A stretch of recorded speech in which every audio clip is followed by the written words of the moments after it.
I do not have a job, which means I have no money. This is a problem when I want to buy things, because things cost money. I've needed to get my own personal laptop recently. Something about graduating and not having a school issued one, yada yada. So, I bought literally the cheapest one I could find at Best Buy, being an Asus Chromebook.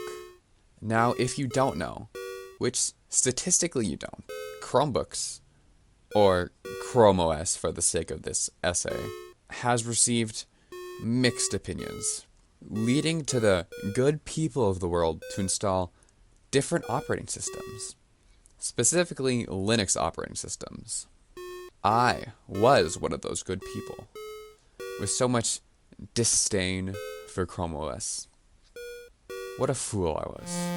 After installing Linux, which was the easy part, I tried to watch a YouTube video. No audio. And for you Linux nerds, the answer wasn't as simple as just opening up Alice Mixer and unmuting everything. No, there wasn't even a sound card detected. There was just nothing there, which is a quirk of running Linux on Chromebook. Because for whatever reason, Chromebooks are built differently than normal laptops. Also, the GitHub fix caused my speakers to blast at full volume and traumatized me. While I did get some of the audio stuff to work, it still took months to actually figure everything out. I then accidentally formatted my installation of Debian, and then decided to give Chrome OS another shot before going through with all that again. Maybe native Linux works better on higher end Chromebooks? I wouldn't know. I don't own one.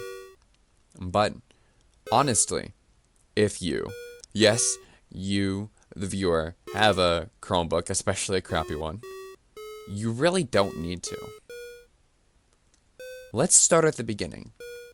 If a Chromebook is newer than 2018, you can just run Linux apps. Ignore the asterisks. I'll get to that later. Like, look, right there. In fact, Chromebooks can do a majority of the stuff that a Linux install could do. Although personally, I mostly get use out of the aforementioned Linux apps. Hell, if you don't want to do that terminal bullshit, you can just download the Flatpak App Store and get your stuff that way. If it's too slow, which the app is for me, remember, potato laptop, there is a browser version where you can get the script needed and just paste it into the terminal. And to video games, you can download the Linux version of Steam, but it doesn't really run on my computer. I don't know if it would run on yours. But Flatpak apps run very nicely. And most of the games are free, so it's a natural choice for El Potato. You should play Ring Racers. This is really good. Though I would be loath, bread joke, to ignore the shortcomings of running Linux this way. As I said before, a majority of the stuff does work, but some features just don't. For example, I like to draw. One might call me an artist, so naturally I would want to draw on my Linux-based drawing app. But pen pressure did not work. If you don't know, pen pressure is when you press down with like your drawing pen and the line on the actual screen gets thicker. It's just a tad bit important. Something tangentially similar happens with all the video editors I tried. I couldn't copy and paste any clips. Some Linux stuff also just doesn't run.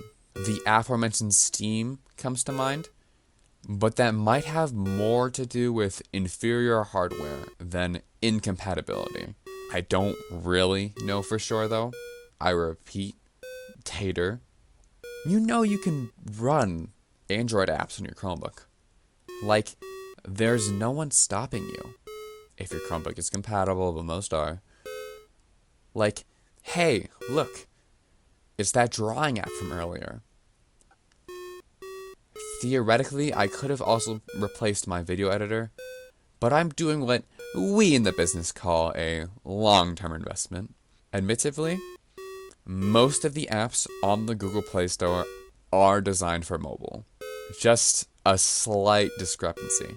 But I still would have some apps that might not be optimized.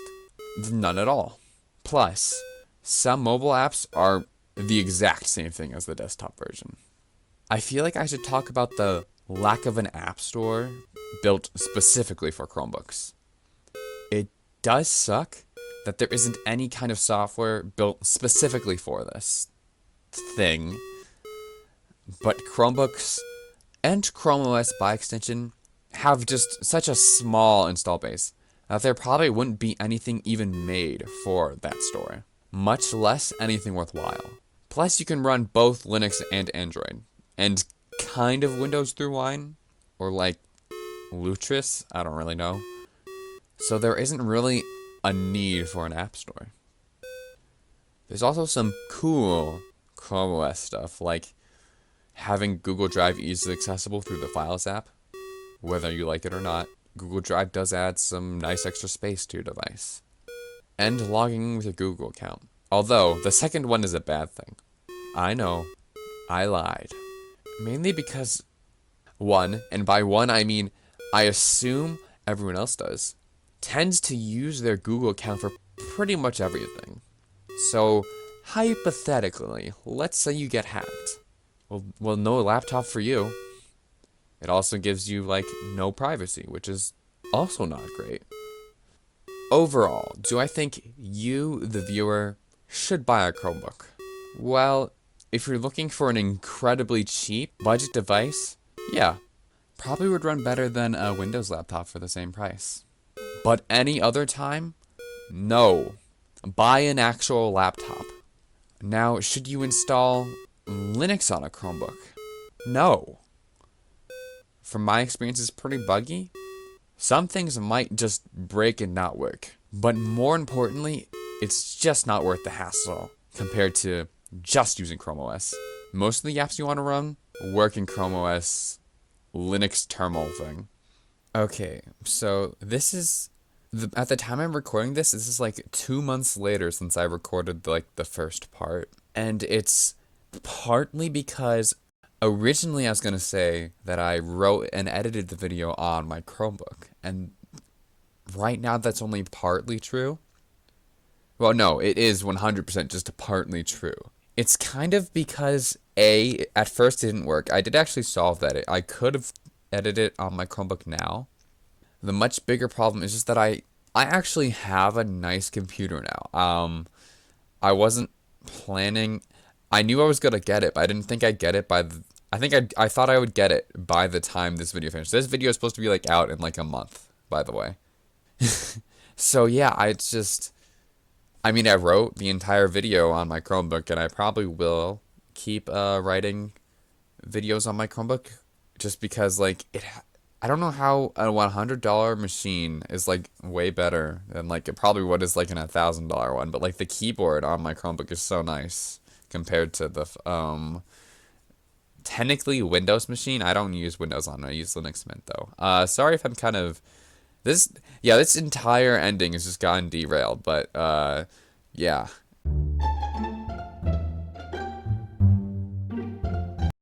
I still stand by everything I said in this video. If there's only one thing that you're going to take away from this, let it be that just don't buy a cheap Chromebook. Unless you don't want to do anything besides surfing on the web and maybe writing a video. That part actually works really well. I've used LibreOffice a lot, which is nice. Well, this is a kind of a bummer note to end on. At least there's ways to get around the performance issues for the video editor specifically. Something that I might talk about in a different video. So, yeah. I've kind of fluctuated between asking people to subscribe at the end of these or not. I think I'm just going to say it. Please subscribe. Give me lots of money. Bye.